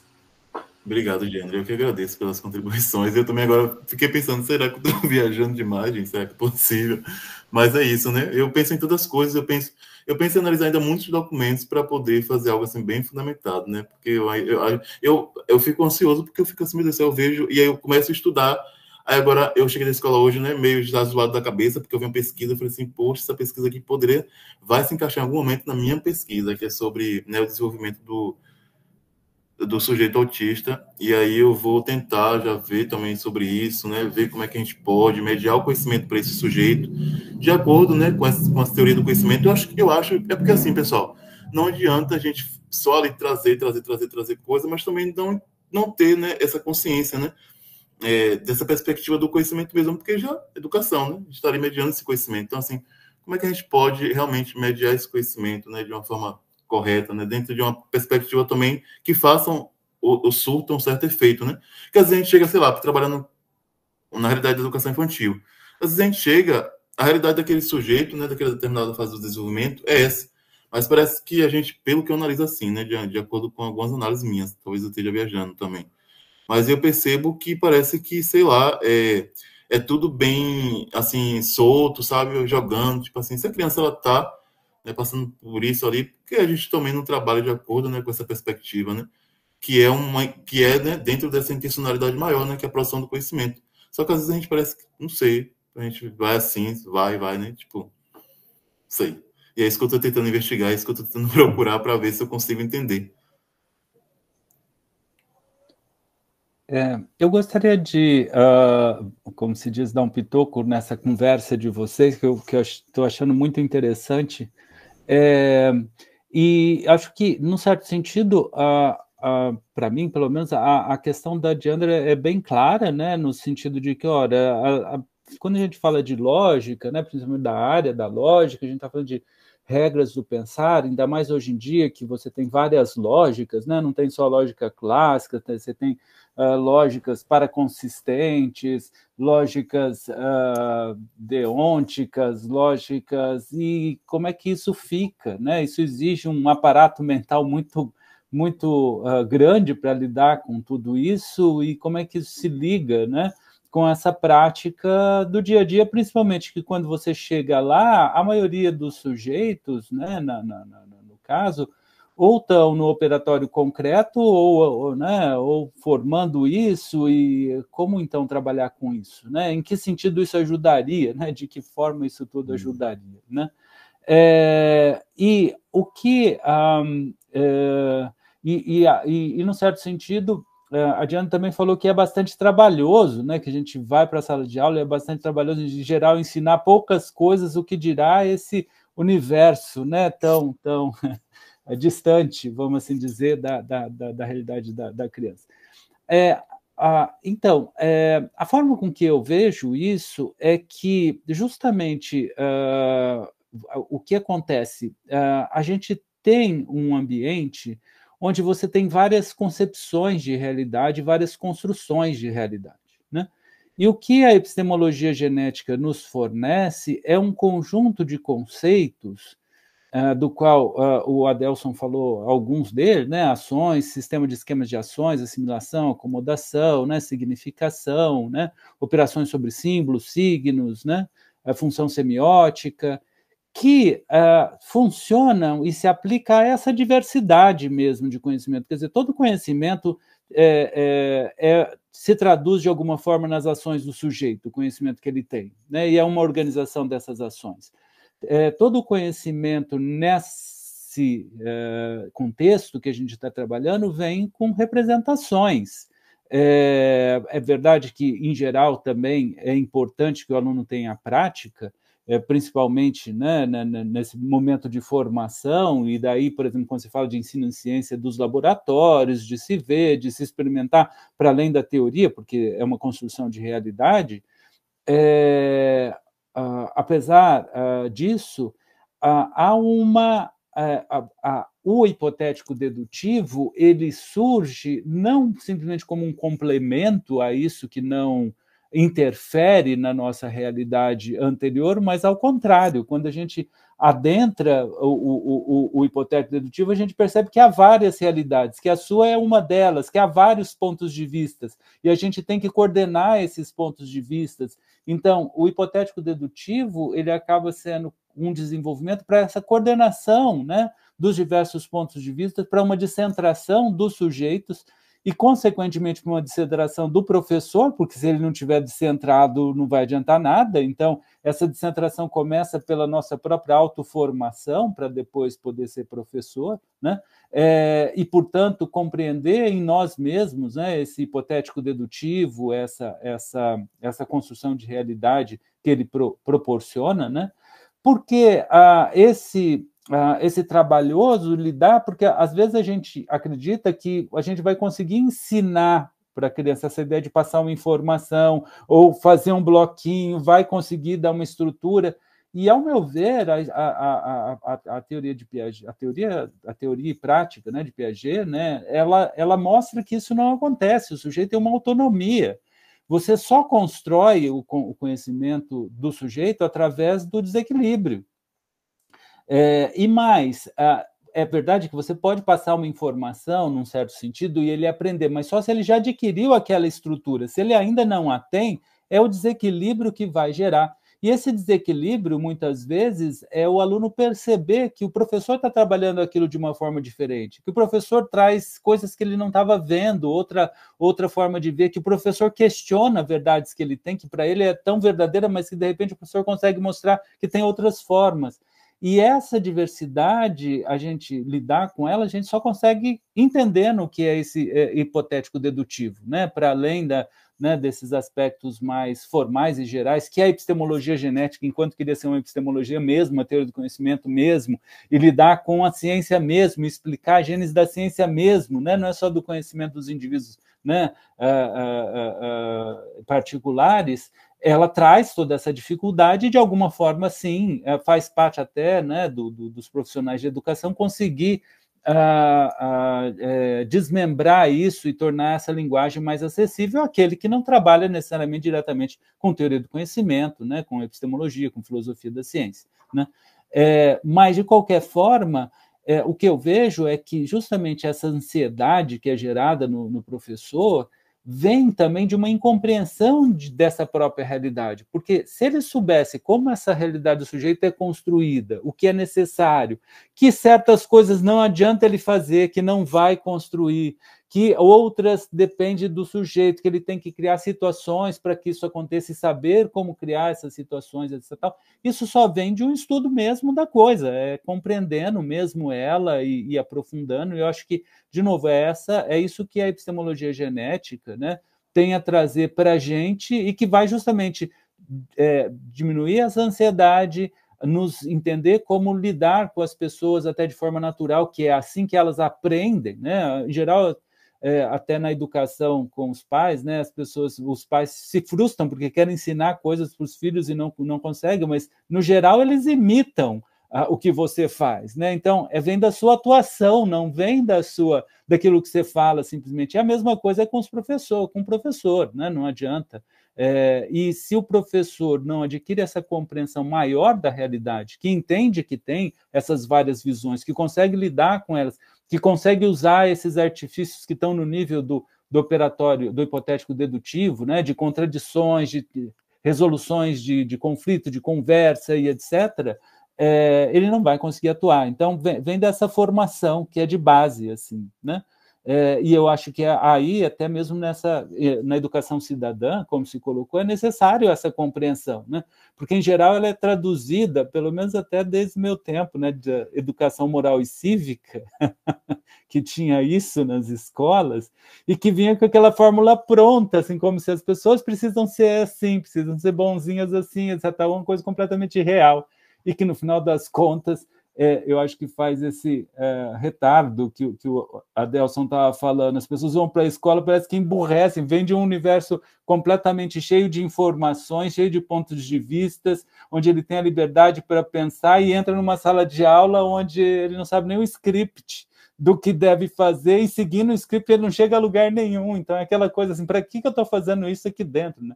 E aí a aprendizagem significativa vai por água abaixo, porque isso não tem significação nenhuma, ao contrário, é até contraditório, né? Deixa de ter significação e cria uma contradição do tipo, olha, se eu sigo a escola, fica sem significação, fica mais chato, fica menos ativo, né? Claro que dentro dessas escolas, há vários modelos de escolas que a gente já discutiu aqui, que justamente têm essa consciência dos sujeitos, essa diversidade, trabalham isso, né, e que conseguem ótimos resultados, como a gente já viu aqui, né, principalmente comparado ao que a gente chama de ensino tradicional, né? Então, eu acho a discussão de vocês muito interessante. E, particularmente, eu queria colocar essa noção de filosofia que a gente trabalha aqui, né? Porque, assim, de filosofia a gente tem várias definições. Se você vai numa escola, quem passou por uma escola de filosofia sabe isso, que a discussão, o que é a filosofia, é uma discussão eterna, e com várias escolas falando coisas diferentes sobre o que é a filosofia, com cada... Eu brinco que tem tantas filosofias quanto filósofos, porque cada um tem a sua, ou tem mais, porque o mesmo filósofo vai mudando, então tem mais filosofias do que filósofos. Mas nessa diversidade toda, o que particularmente eu gosto de trabalhar é essa filosofia como compreensão do mundo, incluindo nós mesmos, compreensão do todo, do que é o ser humano, do que é a vida. E essa função da filosofia a ciência não faz, porque a ciência estuda objetos mais específicos, né? E se a filosofia abdicar dessa ideia de que ela tem que dizer o que é o mundo, o que é o ser humano e etc., ela está, vamos dizer, dando um tiro no pé, ela está se suicidando, na verdade, porque ela está tirando a função que ela tem, a significação maior que ela tem, né? Então, eu acho que se a gente caminhar nesse sentido, né, dessas visões do mundo, entender até a própria história da filosofia como pensadores que trazem aspectos do que é o mundo, do que é o ser humano, e buscando construir a nossa, né, nessa diversidade, com toda a dificuldade que essa pluralidade de construções traz, né, que muitas vezes você não vai bater o martelo por uma ou por outra, não faz sentido, né? Trabalhando com essa noção de filosofia, com essa noção de que há várias realidades, de que há várias compreensões da realidade e como lidar com isso e articular com a epistemologia genética, que eu acho que a gente vai, de fato, tornar efetivo. E ao meu ver, o trabalho do Adelson vai justamente nesse sentido, né? Pensa, claro que um aspecto específico é o ensino da lógica, claro que lidando, mas todas essas dificuldades que se tem no trabalho de correlacionar com operatório concreto, antes, função semiótica, como a lógica surge, etc., é específico do trabalho dele, mas traz todos esses problemas que a gente falou de tomada de consciência, né, de quem é o ser humano, dessa construção e tudo mais, e que ele contribui, assim como, ao meu ver, vai ter que ter outros na epistemologia genética que vão fazendo essa parte, né, e desistindo dessa história de metodologia ou coisas do gênero. Não que elas não existam, não que sejam importantes, não que a gente não tenha que discuti-las, elas são instrumentos, ela tem que estar à disposição do professor, mas é uma caixa de ferramentas. Você vai usar na hora que precisa uma ou outra, segundo o que você diagnostica e, portanto, o que você enxerga da realidade, e, portanto, depende, né, desse entender quem é o ser humano, não achar que ele é uma caixinha que você vai colocar as coisas lá dentro, né, uma lousa em branco que você vai escrever, ou alguém, e aí vai, né, as várias representações epistemológicas do professor que Fernando Becker traz tão bem, né, e que nos ajuda a compreender esse universo, assim. Então, esses são os pitocos que eu queria dar na conversa de vocês. Alguém mais tem alguma questão, sugestão? Guilherme, gostaria de falar alguma coisa? Oi, pessoal. Posso falar um pouquinho? A internet não está muito boa aqui. Eu gostei bastante do trabalho. Eu não sou da filosofia, eu sou da física, né? Eu sou licenciado em física, no caso. Agora trabalhando com a epistemologia. Mas achei bem legal o trabalho, principalmente porque o Adelson ele foi lá na BNCC, né? Procurar o ensino de lógica, tudo. Acho bem bacana, até que traz uma argumentação forte, né? Da questão do ensino mesmo, né? Em si. Uma coisa que o professor Ricardo falou, eu concordo, essa questão do ensino da lógica, mostrar para a gente uma questão da compreensão da lógica na natureza, mas também a compreensão de si mesmo, né? Do seu papel ali como indivíduo, você, né? Como ser ali. Acho que isso é importantíssimo, né? É fundamental para a construção ali do conhecimento, você se colocar ali, né? Colocar o aluno, né? Naquele ambiente ali, e ele entender a significação de tudo aquilo, né? Acho que isso é muito importante. Eu fui anotando bastante coisa aqui durante, mas para aprender também. Uma outra coisa também que o Adelson falou também da subjetividade, né? Acho isso muito bacana quando aparece nos trabalhos e do jeito como ele coloca, né? Da ação, como que é a ação do esquema da ação, né? Pro Piaget, e depois ele fala da subjetividade. Eu achei muito interessante. Foi mais isso que eu fui anotando aqui, mas de restante é isso. Eu queria falar parabéns, achei muito, muito legal ver o trabalho, e acho que para continuar bastante coisa nesse trabalho, né? Igual ele falou, colocar em prática, né? Ir lá e ver tudo. Acho que vai ser um trabalho muito legal. Obrigado. Luiz Carlos? Boa tarde. Boa tarde, professor Ricardo, Guilherme, Adelson e Diandra. É muito interessante o trabalho do Adelson, me chamou a atenção e me trouxe à memória. Eu participei mais ou menos uns 3 anos atrás de um programa e comecei a participar e não fui até o final, que era uma escola de tempo integral, que criava outras, digamos assim, modalidades de conteúdo para se trabalhar em contraturno, né? E essa escola de tempo integral ela era de 2 naturezas, era para ensino médio e ensino fundamental 2. Né? O professor Ricardo falou algumas vezes a palavra diversidade, né? Eu acho que a escola ela precisa muito de trabalhar a diversidade também dos conhecimentos. E tinha naquele momento um tópico que era para ser criado uma ementa e um material didático que se chamava raciocínio lógico. Raciocínio lógico.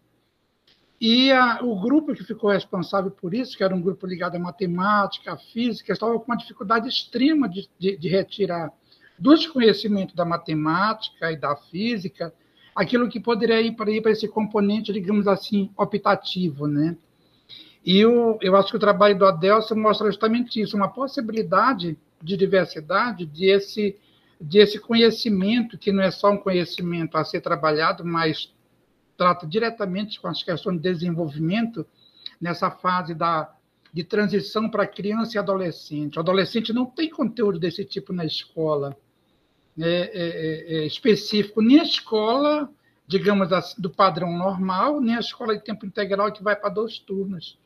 Então, foi uma surpresa para mim. Eu estava vindo de carro para cá, liguei o celular para acompanhar e eu vi a maior parte da exposição dele e me veio essa lembrança, né? Quanta necessidade teria de um aporte desse na escola, mesmo no quadro de diversidade, né? Não pensando esse conteúdo do ponto de vista genérico para todos, mas é um conhecimento que tem muito a contribuir com todos os outros componentes curriculares, né, da educação básica.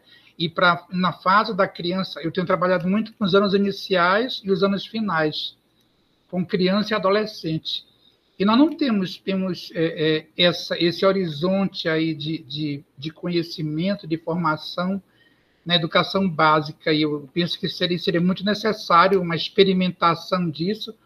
Isso vem até trazer um outro horizonte daquela fala, daquele horizonte que tinha um tempo atrás, que hoje entrou, já não se fala mais, de filosofia para criança. Isso daí não é filosofia para criança, é outro, né, que exigiria do professor um conhecimento sobre esse aporte e, ao mesmo tempo, uma experimentação na escola. Eu acho que os resultados seriam fantásticos a nível da escolarização como um todo. Excelente. Obrigado, professor Luiz Carlos. Obrigado, prof. Rafael, quer falar alguma coisa? Eu queria perguntar para o Adelson como que ele vê a sua pesquisa se desenrolar, né, num possível mestrado. E no caso aqui, o nosso mestrado é o mestrado profissional em filosofia, né? E no mestrado profissional pede-se, né, como exigência, né, um produto, né? E outra exigência é que o aluno no programa ele tem que estar na sala de aula, né? O aluno que é o professor, né? O professor tem que estar na sala de aula, o aluno do programa, né? De mestrado. É justamente para poder que a pesquisa que ele desenvolve no programa, né? Ele aliar a sua prática de sala de aula, né? Então, essa é uma pergunta para o Adelson. Adelson, como você vê o desenrolar dessa pesquisa que você desenvolveu e que você diz que está em andamento, né? Porque a pesquisa, acho que é isso, né? A pesquisa, ela não termina quando você termina um ciclo, uma graduação, mas a pesquisa é para toda a vida, né? Esse é um verdadeiro pesquisador, né? E ela está ali, no dia a dia a gente tem lidando com as questões práticas, mas ao mesmo tempo vem questões epistemológicas, né, ontológicas, e aí a gente tenta ver os fundamentos das coisas, e aí a gente tenta também de que forma isso se aplica, vamos pensar em uma metodologia, né, de ensino. Será que consigo conciliar toda essa teoria epistemológica com uma metodologia que tem uma aplicação útil não, que tem uma aplicação visível, que traga resultados, né? Enfim, né, a pesquisa, ela permeia a nossa vida, né? É um verdadeiro pesquisador, tem isso, carrega isso consigo, né? Então, eu queria saber isso de você, como você vê o desenrolar da sua pesquisa num possível mestrado e com essa característica de mestrado profissional, né? Outra observação, eu acho interessante que a pesquisa do Adelson, ela evidencia a importância do conhecimento lógico-matemático no ensino, do ponto de vista epistemológico, né, da teoria do conhecimento, tanto para os fundamentos das ciências, né, quanto para estruturação da realidade por parte do sujeito. Então, a importância do conhecimento lógico-matemático, né? E é interessante que a pesquisa do Adelson, a gente, em um certo momento, né, a gente se perguntou, mas como o conhecimento lógico-matemático aparece nos documentos, nas diretrizes, né, curriculares, né, tanto da Bahia quanto nacional. E aí, como o Adelson disse, né, aqui na sua pesquisa, mostrou que na sua pesquisa aparece como uma das habilidades e competências, aparece lá no ensino de matemática, lá no conhecimento de matemática. Na filosofia aparece de maneira muito modesta, né? E aí é interessante porque hoje se fala muito em escola democrática, né? Mas a gente sabe que a democracia, ela nasceu com o gosto dos gregos pelo argumento, né? O que seria da democracia sem esse gosto, né? Porque antes existiam regimes autocráticos, né? Onde se dizia a ordem vinha de cima para baixo, de um governante autoritário, e não se discutia, né? E a ideia de democracia, junto com a ideia de democracia, nasce a lógica, nasce a retórica, né?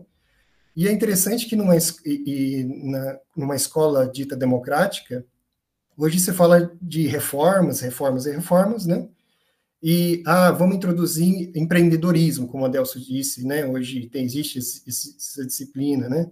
Vamos introduzir tantas e tantas outras, ensino de legislação, porque o jovem precisa hoje saber ser um cidadão consciente, mas que é algo mais fundamental do que ser um cidadão consciente, entender o raciocínio das pessoas, o seu e o outro, né?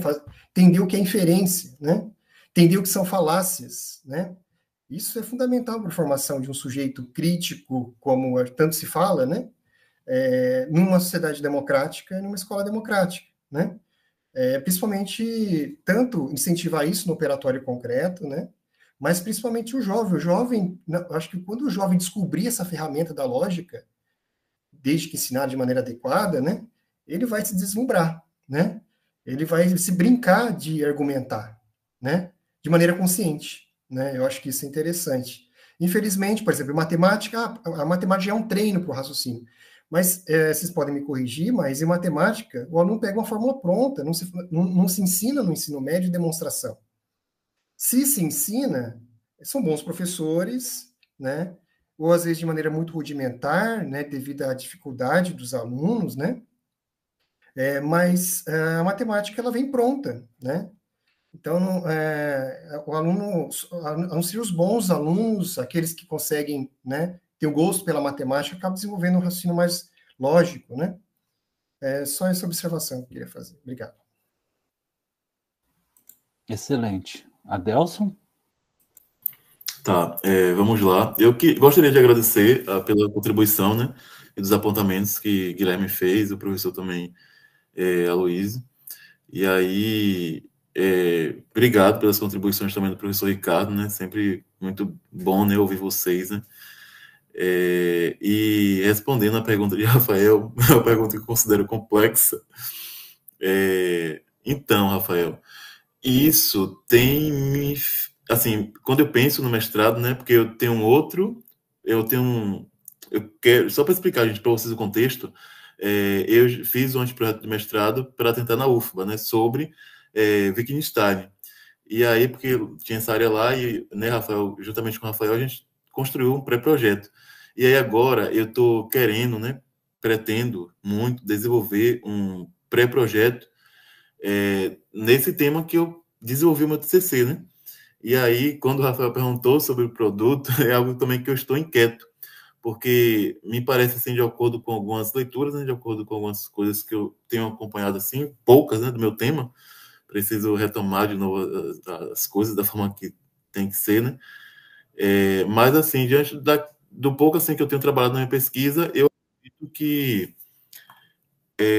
eu continuo, assim, Rafael, com algumas indagações, né, de algumas coisas que estão me deixando inquieto, que talvez eu acho que eu precise de referencial teórico para poder tomar uma decisão, né, sobre essa questão propriamente do produto, né, do mestrado, né, visando isso, né, para justamente poder tentar organizar o meu pré-projeto. Mas eu vejo, assim, como um produto, né, justamente a intenção, né, que eu já tinha conversado com você, mesma intenção, assim, do projeto, né, de conclusão de curso, mas, claro, né, a partir de uma outra perspectiva, né, talvez, né, eu acho que isso aí também vai depender do caminho que eu quero traçar, porque eu acho que há caminhos, mas existem caminhos, mas eu ainda não me decidi dentro desses caminhos, que eu acho que sempre aparecem muitas perguntas e poucas respostas, né, claro, né, como sempre, mas eu ainda estou tentando me encontrar em relação a isso, e respondendo a sua pergunta, eu continuo com essa afirmação, né, por enquanto, de desenvolver, né, um plano de curso, um plano de ensino, né, precisa ainda estudar alguns documentos para poder ver como é que isso funciona dentro da prática, né. Eu não sei também se eu estou me equivocando em relação ao produto de mestrado, né. Talvez sim, talvez não. Mas a ideia que eu tenho, assim, em mente agora, né, é essa, assim, de desenvolver, ver como é que isso funciona na prática e ver se é possível defender isso ou não. Mas eu acredito que sim, né, de acordo com a perspectiva que eu escolher trabalhar. Se vocês me permitem me meter para variar, né? Eu não aguento. Por favor, Ricardo. Eu primeiro fico me perguntando assim, produto é uma coisa muito, né? O que seria, né? Um produto, principalmente um caso de mestrado profissionalizante em física, etc. E entendo que isso tem um aspecto amplo, né? Não necessariamente. Eu, particularmente, uma sugestão seria, não necessariamente você fazer, mas eu acho que vale a pena, já que a gente está fazendo essa discussão, e eu acho que é importante fazer isso online também, para as pessoas verem que todo mundo passa, né? Todo grupo de pesquisa, pesquisador, passa por essas fases, né? Seria apresentar, talvez, um material que permitisse uma formação geral, assim, já o TCC do Adelson foi algo assim, né, para os professores, talvez um material tanto escrito quanto multimídia, né, aulas gravadas, um curso que permitisse uma certa formação nisso que o Adelson trabalhou, porque tem aí, a gente falou, né, ele está trabalhando esse aspecto da lógica, né, na construção do mundo, mas poderíamos trabalhar vários outros aspectos, né, da própria ciência, de o que é metodologia em ciência, como que então a gente investiga coisas, ou mesmo na filosofia, quer dizer, há vários conteúdos possíveis. E isso é difícil para uma pessoa fazer em termos da sua formação, conseguir passar por todos esses aspectos. Então, se você tem alguém que já passou, que pode, vamos dizer, entregar um certo caminho das pedras mastigado, é excelente, né? Então, a elaboração de um material nesse sentido, e aí, claro, você vê segundo o seu interesse, né, e do Rafael também, se seria em lógica, se não, se seria em epistemologia genética mesmo, em conhecimentos ou não, ou se teria esse aspecto do que o Rafael estava falando até, né, dos gregos, das discussões, etc., que eu acho muito interessante e bonito, que é uma forma de trazer, né, para as pessoas o significado mais preciso, né, desse universo nosso, desse conhecimento universitário, né? Ou até também o que o Rafael estava colocando, peraí que agora me fugiu, eu esqueci, talvez se eu lembrar depois eu falo. Bom, mas mais ou menos nesse sentido, talvez um material nesse sentido fosse bem interessante. Lembrei das falácias, né? Já há algum tempo eu venho conversando com o Rafael, que é o professor Evandro Gomes também, né, da Universidade de Maringá, sobre a importância de ter um material sobre falácia. Na verdade, a gente não sabe, a gente começou a comentar sobre isso, da importância disso, mas talvez para o jovem, e justamente essa parte da lógica, né, dele entender o que é um argumento, ou não, nossa, adolescente adora esse tipo de coisa, né? Então, se de fato ele pudesse ter os nomes dessas coisas, as formas de raciocínio, poderia, né, isso também contribuir bastante em termos de formação. Então, são só algumas sugestões aí, né, para contribuir, algo que eu acho importante nessa viagem de se pensar a epistemologia genética não como criação de métodos, mas de formação mesmo de pessoas a respeito de como é o ser humano, como ele constrói a sua realidade, como, né, e aí vai.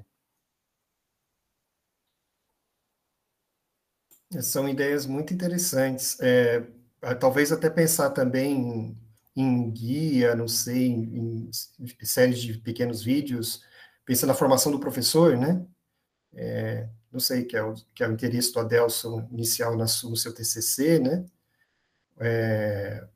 Ou pensar, não sei, em uma maneira mais simples de transmitir, de passar os conceitos da epistemologia genética utilizando a teoria do Ricardo, né? Museus, né? Não sei, né? São possibilidades, né? Obrigado, professor Ricardo. Obrigado, professor Rafael, também. Na verdade, eu agora fiquei pensando, não sei se eu já conversei, não sei se eu tinha chegado a conversar, Rafael, com você essa possibilidade, não como o professor Rafael, né? Rafael não, Ricardo, sobre a questão dessa questão que ele trouxe, né, como uma sugestão de fazer, né, essa formação e tal. Eu já pensei sobre isso, mas foi uma ideia assim que me veio. Eu acho que eu conversei com Carol, né, porque no início, quando eu estava tendo algumas orientações também, né, com Carol, para poder estudar essa parte da BNCC e DCRB, ela, acho que em uma conversa com ela, a gente chegou nesse ponto, né, de fazer, enfim, a partir disso que eu estou estudando, preparar um material, enfim, um curso, né, de formação para, né, classe docente. Professor, é uma sugestão boa, né, o qual eu já tinha pensado, eu vou continuar pensando, já anotei aqui de novo, eu acho que eu já tinha anotado alguma vez, mas vou anotar de novo, e é isso, já anotei de novo, e é isso, eu vou pensar nessa possibilidade, é uma possibilidade viável, ao qual eu já tinha pensado antes, e eu estou aberto a essa possibilidade, viu, Rafael? A gente vai aí decidir e vamos construir esse projeto, e eu estou empolgado. Obrigado, gente. Foram apontamentos, assim, muito bons. E é isso também, né, sobre essa questão eu acho que eu estava lendo um edital de alguma universidade e eu me questionei sobre a questão do produto, né, de um mestrado acadêmico e um produto de um mestrado profissional. E eu acho que o professor, né, Ricardo, ele trouxe assim, alguns apontamentos que eu também agora consegui, me parece, entender um pouco melhor. Mas eu estava tentando também destrinchar isso aí para poder entender, para justamente já ter essa noção para poder pensar, né, fazer algumas... reler de novo o TCC, né, poder justamente pensar em alguma ideia, em algum produto para o mestrado, e vocês, nessa tarde de hoje, já conseguiram me ajudar bastante em relação a isso. Só uma observação, eu sei que não faz parte daqui do que a gente está, mas dentro do próprio Profilo, né, que é o mestrado profissional em filosofia, existe uma discussão sobre o conceito de produto, né? Inclusive, o coordenador geral do Profilo entende que uma dissertação, no seu sentido acadêmico, né, uma dissertação normal acadêmica, já é um produto. Outros, né, entendem que não, que isso não é um produto, né, um produto... Mas existe uma dificuldade de conceitualizar produto, principalmente na filosofia. Em outras áreas, né, por exemplo, na física, na química, isso é uma maior clareza. Existe diante dessa dificuldade, a filosofia, como outras áreas, procuram argumentar com a CAPES da peculiaridade da filosofia, por exemplo, né, de que esse produto é muito claro em áreas como a física, a matemática, né? Na filosofia tem uma peculiaridade, né? Na filosofia se faz muito trabalho teórico, né? Mas eu acho que ainda produto tem, eu não consigo conceitualizar, definir, né? Mas eu conseguiria dar exemplos, por exemplo, sequência didática, videoaulas de formação de professor, né? Por exemplo, eu tenho uma orientanda que entrou agora que vai produzir um Instagram, né, com materiais de filosofia da ciência. Mas para fazer isso, ela não vai só criar um Instagram. Ela primeiro ela vai fazer o recorte do referencial teórico, né, vai pensar em temas a partir desse referencial teórico, temas clássicos de filosofia da ciência, e depois, então, a partir disso, ela vai propor o produto. Ela vai criar um material, né? E se der tempo, veicular o Instagram e colher depois dados de como isso foi, não sei se vai dar tempo, né? De como o Instagram, qual foi a repercussão desse material, né, no público-alvo que ela está pensando, né? Por exemplo, esse é um outro exemplo de produto, né? Por exemplo, criação de aplicativo, né, de interesse para o professor ou para o aluno, né? Eu acho que são exemplos de produto, né?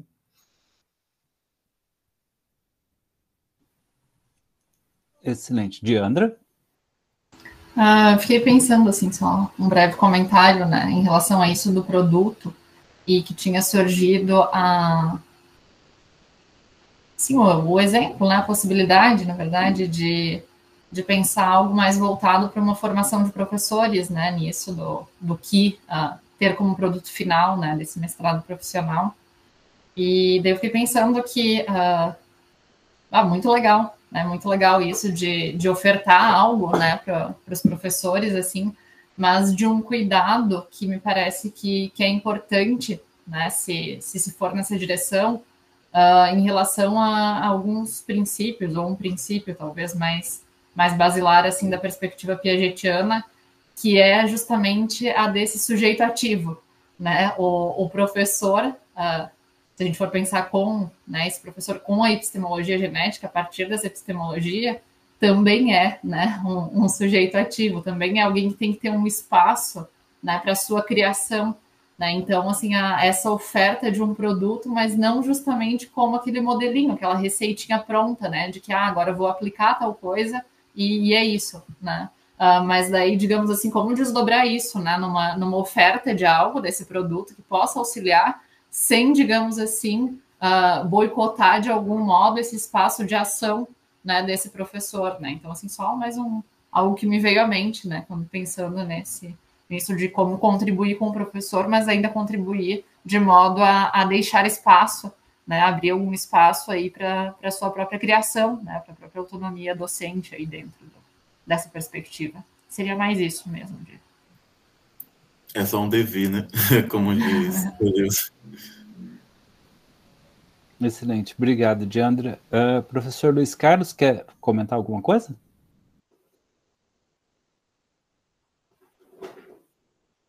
Registrando um pouco aqui o diálogo, eu acho que é isso mesmo, a Diandra sintetizou, a formação de professores, ela ia pedir uma fundamentação em cima do conhecimento específico e poderia também fazer uma experimentação para consolidar essa formação, né?